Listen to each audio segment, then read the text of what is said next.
This morning we are going to be in Jeremiah, but before we get there, if you want to go ahead and start turning, we're going to be in chapter 29 of Jeremiah. But back a few years ago, I used an example. If I could get, where's Scotty and would you come grab a chair? And Connor, yeah. If you carry one up, I mean, you don't have to do anything; just bring it up there. So come on, Connor. I need 3 total. Yeah, 3 total. Go with 3 chairs. Either anyone.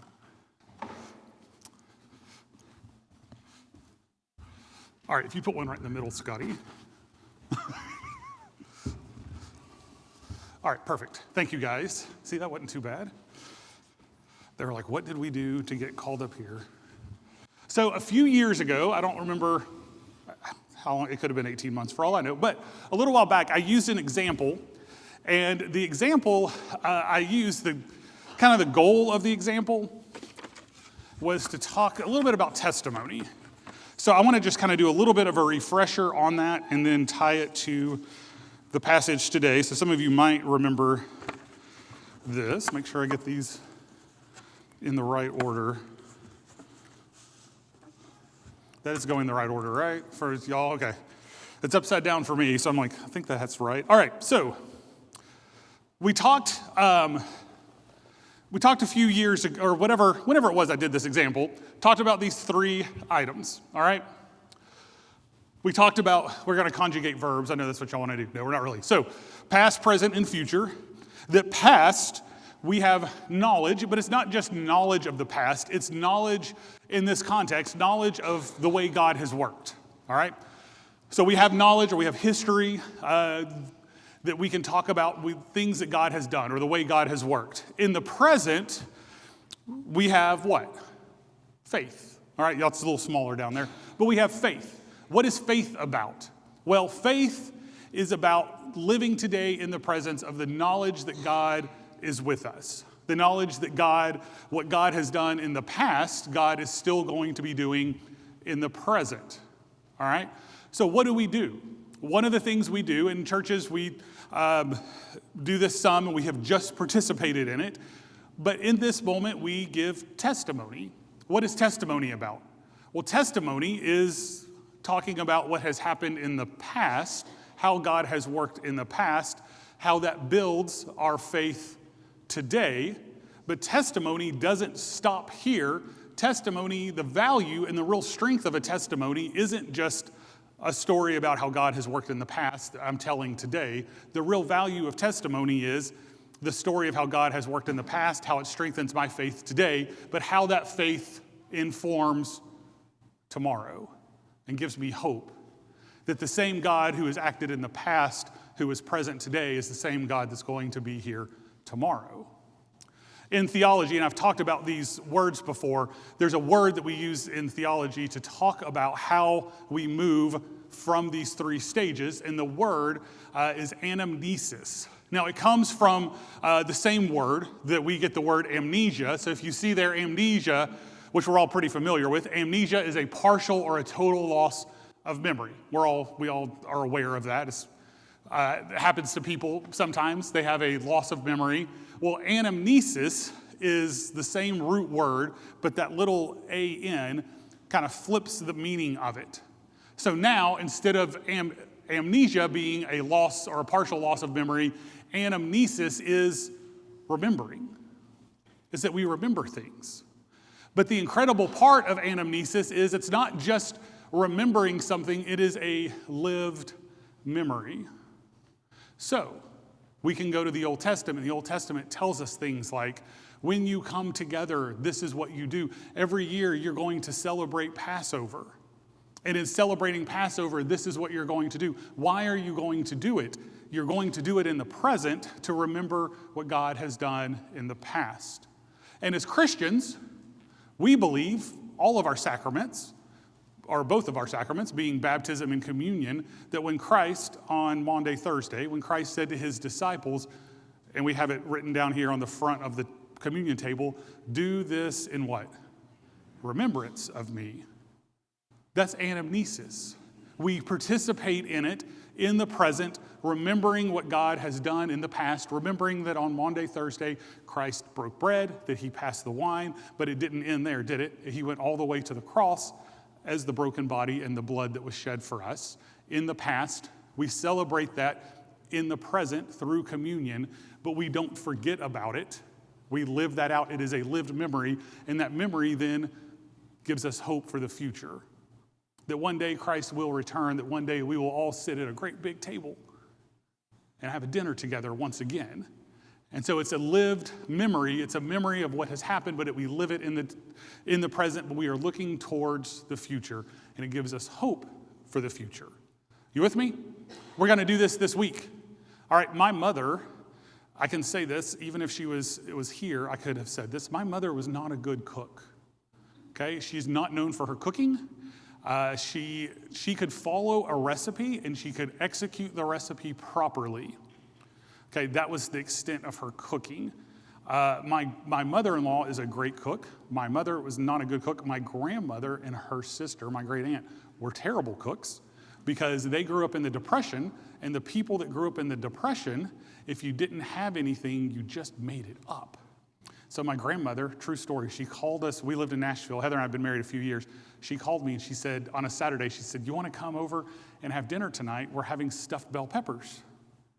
And I said, "Well, we're mowing the yard. I don't know if we have time." And she said, "Well, I didn't have any ground beef. That's what the recipe called for, so I just chopped up hot dog."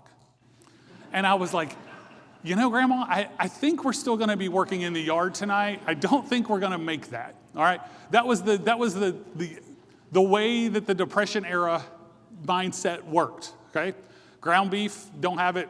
Hot dog is perfectly fine substitute.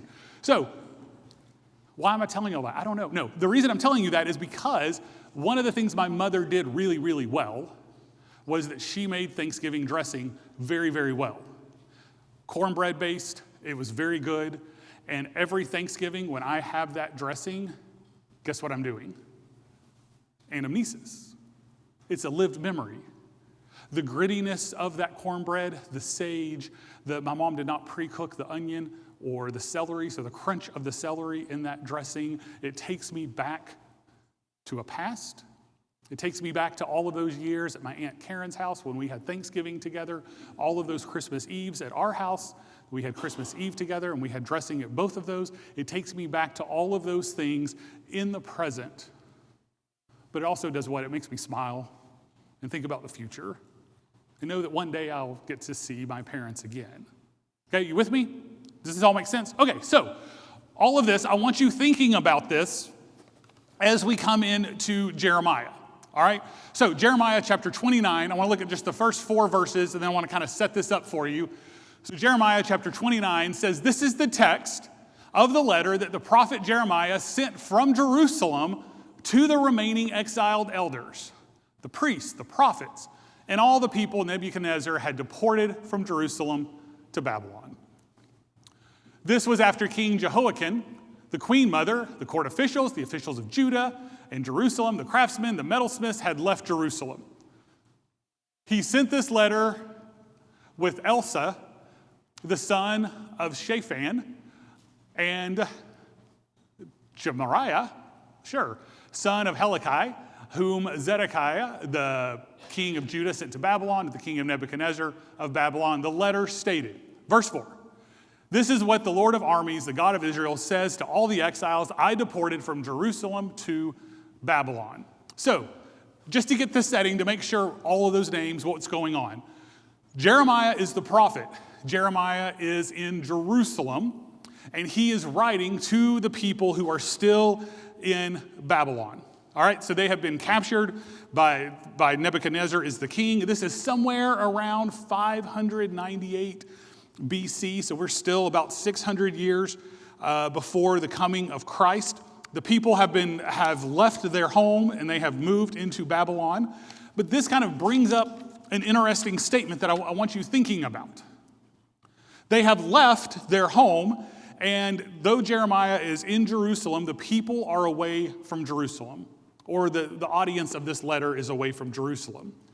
But in the past, over here, the people were promised what? Remember?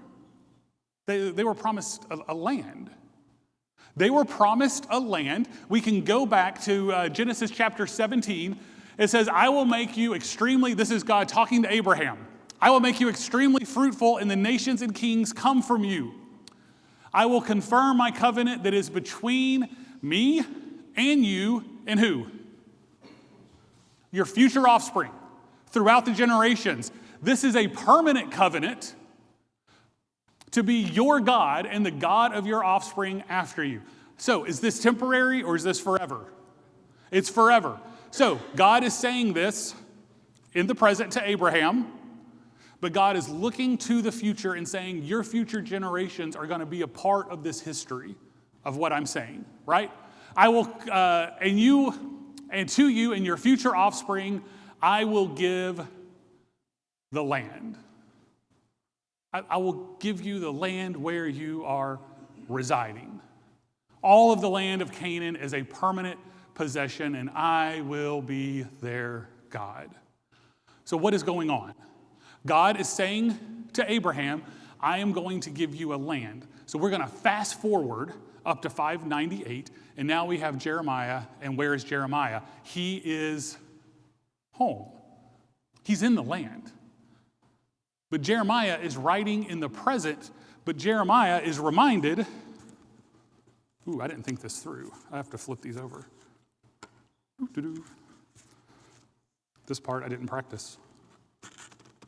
All right.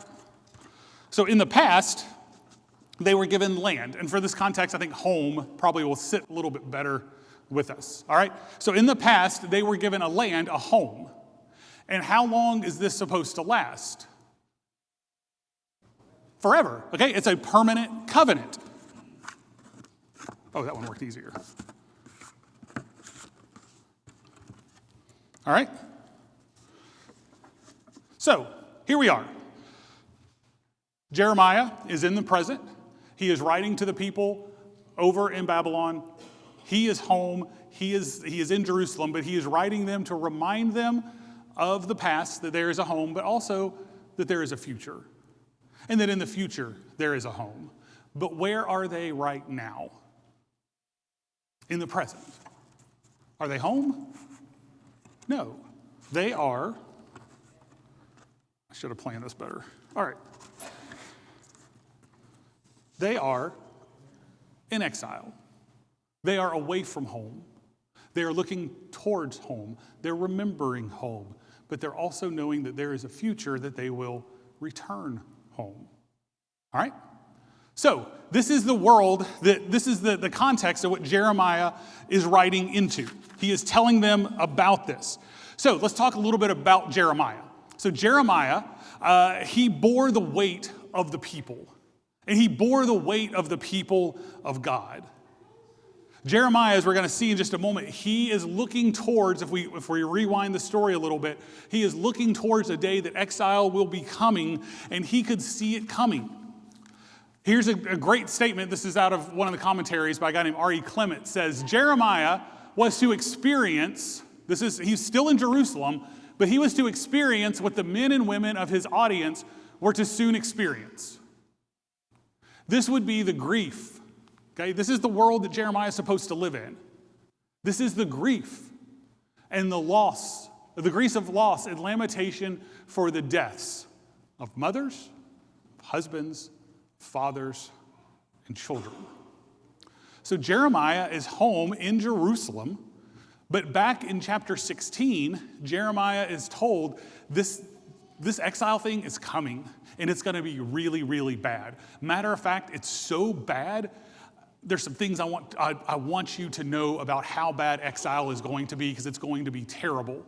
So God tells Jeremiah in chapter 16, this is the way I want you to live in preparation for how bad exile is going to be. So Jeremiah chapter 16, it says, the word of the Lord came to me. Okay, here's the instructions to Jeremiah. This is how bad exile is going to be. Do not marry or have sons or daughters in this place. For this is what the Lord says concerning sons and daughters born in this place, as well as concerning the mothers who bear them and the fathers who father them in this land. For they will die. They will die of deadly diseases. They will not be mourned or buried, but will be like manure on the soil's surface. Everybody glad you came to church today? They will be like manure on the soil's surface. They will be finished off by sword and famine. Their corpses will be food for the birds of the sky and the wild animals of the land. So, Jeremiah, you are living in the present, talking to a people, and this is the world the people live. It's going to be so bad, don't start a family. It's going to be so bad, don't get married, don't start a family, don't have kids.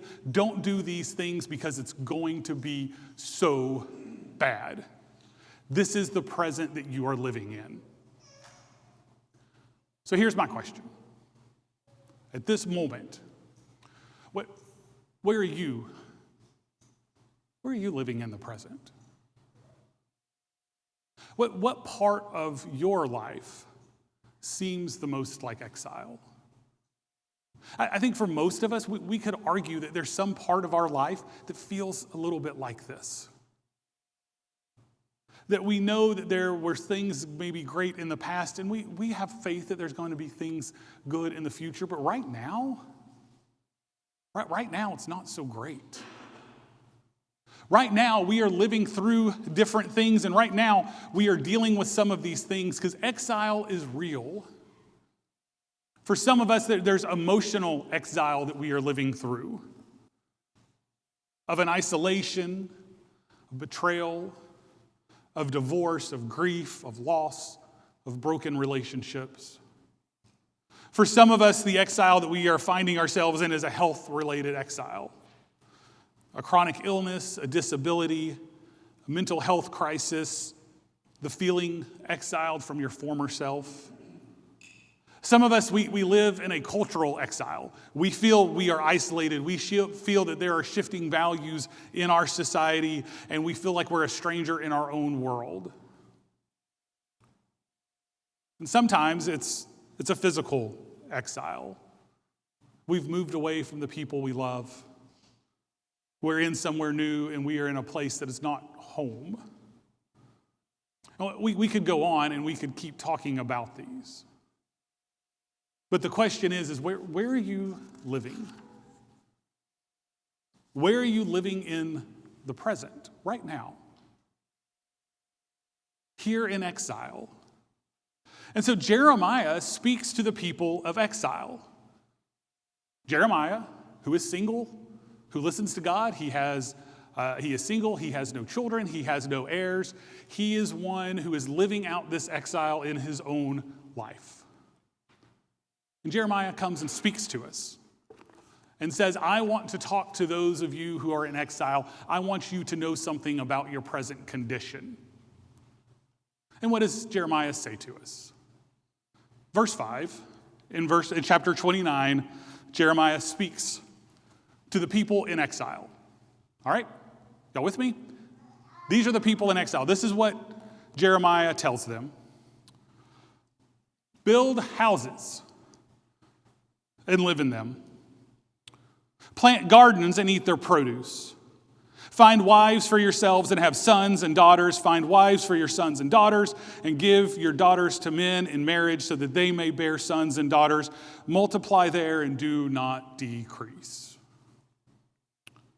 Pursue the well-being of the city I have deported you to, that I've exiled you to. Pray to the Lord on its behalf, for when it thrives, you will thrive. For this is what the Lord of Armies, the God of Israel, says, do not let your prophets who are among you or your diviners deceive you. Do not listen to the dreams you elicit from them, for they are prophesying falsely to you in my name. I have not seen them. This is the Lord's declaration. For this is what the Lord says. For 70 years, for Babylon are complete. I will attend to you and confirm my promise concerning you to restore you to this place. And verse 11 is the one that all of us know. For I know the plans I have for you, This is the Lord's declaration. Plans for your well-being, your peace, your shalom, your wholeness. Plans for your well-being, not for disaster, to give you what? A future and a hope. Verse 12, you will call to me and come and pray to me, and I will listen to you. You will seek me and find me when you search for me with all of your heart. I will be found by you. This is the Lord's declaration. And I will restore your fortunes and gather you from all the nations and the places where I banished you. This is the Lord's declaration. I will restore you to the place from which I deported you. So think through what's happening here. We have this whole list of the ways that God is going to act. I've got them all up on one slide. There's way too much that you should have on one slide, but here's kind of the summary of what we just read. Jeremiah, who has been told by God, this is going to be really bad. If you are living in exile, don't even bother getting married, don't bother having children, don't do any of these things. But then God speaks to the people in exile and says to them, here's what I want you to hear. I don't want you to take the path of Jeremiah. I want you to build homes and live in them.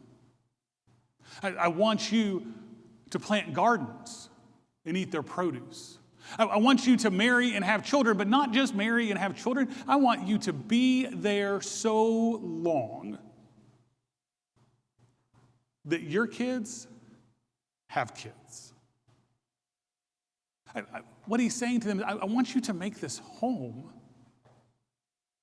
Because the realization and what Jeremiah wants us to hear is we can look back and know that God was working in the past, and we can look forward and know that God is going to work in the future, because those are absolutely true.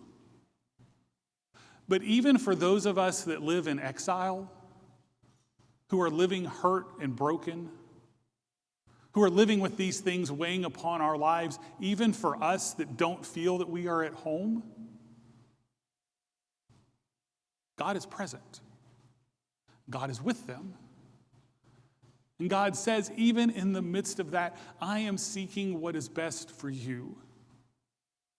This is all part of what I want in your life. This is all part of what I'm doing in your life. To work in your life. To show you that even when you don't feel you are at home, I am with you. I am with you. In my office, I think as I was looking through, I have a lot of books in my office, and I think out of all the books in my office, I only have 2 fiction novels in all of my office. I don't even own that many fiction books, but most of them are at home. But there's 2 books I have. They're both by the same author, and they're in a series. This is the first one. It's called The Chosen by a guy named Chaim Potok. And the other book I have is a hardback. Heather found in I don't know if it was an estate sale, or she found a first edition hardback of the second one, The Promise. She knows I'm a nerd, so I care about those things. But this is just the little cheap paperback. But this book, The Chosen, is a book that I absolutely love. The very end of it has something, a conversation that really kind of changed even the way that I raised our kids, or the way that we raised our kids. I love this little book. But this book is an illustration this morning that I hope you hear. Because this book helps us understand another word. Now, we talked about anamnesis. What was anamnesis? Lived what? Lived memory. Okay, that was back the same sermon. That was earlier today. Y'all remember that? Anamnesis, lived memory. Living these things out. When we do things, when we take communion, we are living back in the past, we're living in the present, but we're also looking to the future. That's anamnesis.